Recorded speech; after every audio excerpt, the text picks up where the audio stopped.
Саламатсыздарбы, урматтуу телекөрүүчүлөр. Бүгүнкү көрсөтүүбүздүн коногу менен таанышып алыңыздар. Таланттуу чыгармачыл инсан, ырчы, маданияттын мыкты кызматкери, эл аралык көптөгөн сынактардын жеңүүчүсү, коомдук ишмер Өмүрбек Андарбеков. Саламатсызбы? Саламатсыздар. Студиябызга кош келиңиз. Рахмат. Алгачкы эле суроодан башлай берейин. Жашоо сиз үчүн эмнеси менен маанилүү? Мен бир эле сөз менен айтып кетем, бул түшүнүктүү. Бул пайдалуу болуш депчи. Себеби деген адам бул жашоого келген бир максат болот экен. Ар бир максаттын маңызы пайдалуу же пайдасыз. Ошон үчүн ойлойм, адам кайсыл гана кесип менен, кайсыл гана тармакта болбосун, ал пайдалуу болуш керек да. Эң кеми өзүнө пайдасы тийиш керек. Бактылуулуктун же бактысыздыктын дарысы эмне деп ойлойсуз? Бактысыздыктын дарысы бул кайдыгерлик. Бактылуулуктун дарысы жанагы эле формула. Сен пайдаң элерге тийип, сен ушу жашоодо бир кандайдыр бир жоопкерчиликтин үстүндө болсоң, демек сен бактылуусуң да. Демек сен жана дөңгөлөктү айландырган шариктер бар. Ошо шариктердин бирөөсүнүн кызматын аткарып аткан болосуң да. Жашооңузда жетишкендигиңиз жана кечиккендигиңиз? Кечиккендигим бул мен Кудайды кеч тааныдым. Ойлойм, көп туура эмес иштерден, көп туура эмес чечимдерден жана көп туура эмес абалдан эртерээк кутулмак экенмин да. Бирок жетишкендигим кеч болсо дагы Кудайды таанып, арам менен адалды бөлүштүрүп, жашоонун маңызын түшүнгөнүм. Биздин аталарыбыз бар да, 60-70 жашта, 80 жашта, алар дагы эле тааный элек да. Ошон үчүн мен баягы кеч таанысам дагы бул дагы менин ийгилигим деп эсептейм. Чыгармачылыкта эмнегедир тыныгуу жасап жаткандайсыз же бизге ошондой сезилип жатабы? Өзү тыныгуу болду, себеби дегенде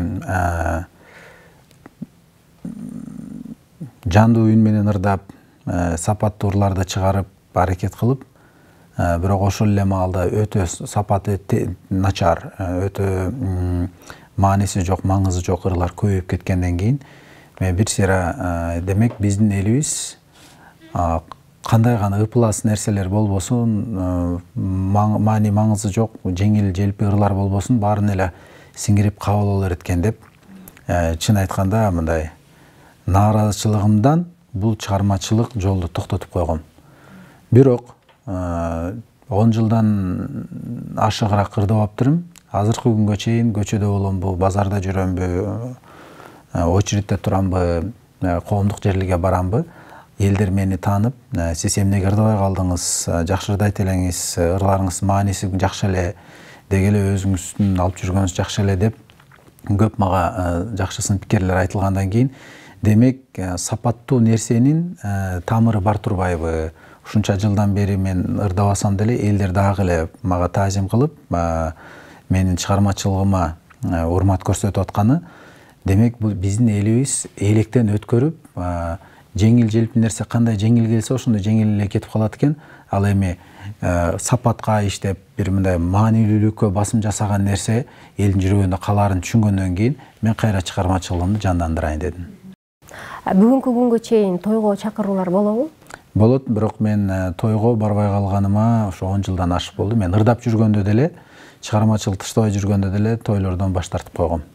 Себеби дегенде ойлойм, ар кимдин өзүнүн тандоосу, бирок менин чыгармачылыгым, менин өнөрүм Кудайдан берилген мага аманат. Элдер арак ичип отуруп, тамак жеп отурган жерде акча үчүн ырдаш эмес. Мен бүгүнкү күн туугандарга, жора жолдоштордун жакшылыктарына, тойлоруна барам, бирок ал жер акча үчүн эмес, көңүл үчүн. Бизнеске жөндөмүңүз барбы? Ооба, кичине бар. Бир каалоону орундатууга мүмкүндүк болуп калса, сиздин кайсыл каалооңуз болот эле? Мен 12 жашымда апам өтүп кеткен. Жашоомдо кандай кичинекей чоң ийгилик болбосун, ошо ийгиликтердин баарына апам күбө болгусун каалайт элем да. Анан бир Олия зат айтыптыр. Мен үчүн бейишке кире турган канча эшик болсо ошонун бирөөсү түбөлүккө жабылды депчи. Ал кайсы десе апамдын ыраазылыгын ала турган эшик жабылды дейт да. Ошон үчүн бир эле Алла Таала мага ушундай мүмкүнчүлүк берген болсо, мен апамдын ыраазылыгын алып калганга мүмкүнчүлүк сурамакмын да. Ырыскы түгөнгөндө ар бир адам келбес сапарга кетет эмеспи? Ошондо ошол учурдагы акыркы айткан сөзүңүз эмне болор эле же кандай болор эле? Мен күнүгө сурайм ошону. Мен күнүгө Кудайдан сурайм, акыркы сөзүм шахадат болсун депчи. Себеби дегенде мындан артык, мындан бийик сөз болбосо керек. Аны мен ар бир бүгүнкү күнү көрөрманына сунуштамак элем. Колдон келсе көбүрөөк ошол шахаданы, зикирди айтып, тилди сиңириш керек экен. Себеби дегенде адам чоочуганда, корккондо же бир кандай бир кайгуулга душар болгондо эмнени көбүрөөк тилинен чыгарып, эмнени көбүрөөк мээсине сиңирсе, ошол чыгат экен да. Ар жаман иштин артында жакшылык бар дегенди кандай түшүнөсүз? Ал мындай сөз, мисалы, биздин балабыз, кичинекей балам крышага ойноп чыгып кетсе, тамдын крышасына там башкачы, мен аны алып түшүп туруп көтөнгө чапмакмын да. Көтөнгө чапмакмын, бирок ал экинчи тамдын башына чыкмак эмес, анан мойнун сындырып бир чоң жарат алып калмак эмес, мен кичине мындай көтөнүн ачтырып уруп коймокмун да. Ойлойм, жашоодо да ошондой. Биз чоң бир баленин алдына жолугардын алдында Кудайым кичинекей бале менен бизди сынап коет. Ага да биз шүгүрдөп, ошодон өзүбүздү оңдоп түзөп калганыбыз бизге аябай маанилүү да. Бирок көптөрү ошону туура түшүнбөстөн жашоосу жанына батып, ушунчалык көп кейип кепчип кетет. Чынын айтканда, жашообузда ар бир кыйынчылык, жамандык бул биз үчүн жакшылык. Сыркоолоондо кандай дарыланасыз көбүнчө? Дары-дармекке чуркайсызбы же табигый жолдор менен дарыланганга аракет кыласызбы? Мен келинчегим фармацевт болгондукка байланыштуу дары-дармектин зыянын өтө жакшы билет дагы. Анан мен тамашалап коем. Ушу мен фармацевт эмес, бир саанчы же дагы бир башка кесиптин ээсин алсам болмок экен. Себеби дегенде дарынын зыянын билип, мен оозуман ак көк чыкканга чейин бир дары бербей коет да. Иммунитет күрөшөт депчи. Анан кийин баягы таза эле болбой баратканда анан дары берет да. Ошон үчүн мен ойлойм, Кудайым адамда ар бир оору менен күрөшкөнгө иммунитет берген. Көбүнчө ошону колдонсок туура болот да. Азыр айтып калдыңыз, чет мамлекетке көп барам деп. Көптөгөн мамлекеттерге бардыңыз, кайсыл мамлекет сизге өзүнүн өзгөчөлүгү менен таң калтырды? Ар бир мамлекеттин өзүнүн өзгөчөлүгү болот экен. Араб мамлекеттердин өзүнүн өзгөчөлүгү болот. Америка мамлекетинин өзүнчө, Европа мамлекетинин өзүнчө, Россия, Азия, Кытайлардыкы өзүнчө болот да. Анан мен үчүн чын айтканда аябай таасир берген бул Кытай болду. Себеби дегенде мен Кытайга көрө албастык деген сөздү түшүндүрө албай койгом да. Жөн эле түшүндүрө албай койдум. Мен айтып бердим, мынакей сен эки доссуң, досуң сеники красавчик болуп кетти, сен болбой калдың. Же сен кошунаң бар, кошунаң байып атат, сен байыбай атасың десем, түшүндүрө албай койдум. Ал айтат, мен досум анткени акылдуу да. Ал көп иштейт да.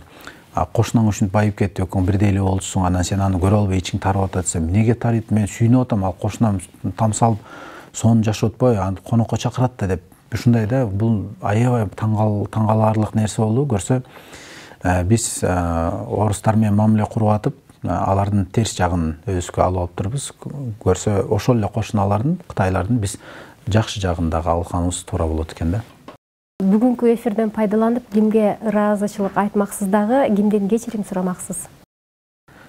Билип билбей, байкап байкабай, ойлонуп ойлонбой, бирөөнүн көңүлүн ооруткан болсом, ушу жашоодо тууган урогумдун, жары жолдош, кошуна колоңдордун мен баардыгынын Аллахтын алдында кечирим сурайм, баарынын алдында. Себеби мен чын эле кемчиликтүүмүн, мен адаммын, мен инсанмын, унутчакмын. Ошондуктан туугандарым, досторум, кошуна колоңдорум, тааныштарым, баардыгыңыздардан Кудайдын алдында, Аллахтын алдында кечирим сурайм. Орозон урматына адалдап бериңиздер. Биздин көрсөтүүбүзгө келип, жагымдуу жана пайдалуу маек кургандыгыңыз үчүн албетте биз сизге ыраазычылыгыбызды билдиребиз. Чоң рахмат, ийгилик болсун. Урматтуу телекөрүүчүлөр, бүгүнкү көрсөтүүбүздүн коногу маданияттын мыкты кызматкери, эл аралык көптөгөн сынактардын жеңүүчүсү жана коомдук ишмер Өмүрбек Андарбеков болду. Биз сиздер менен коштошобуз. Кийинки эфирден жолугушканга чейин аман болуңуздар.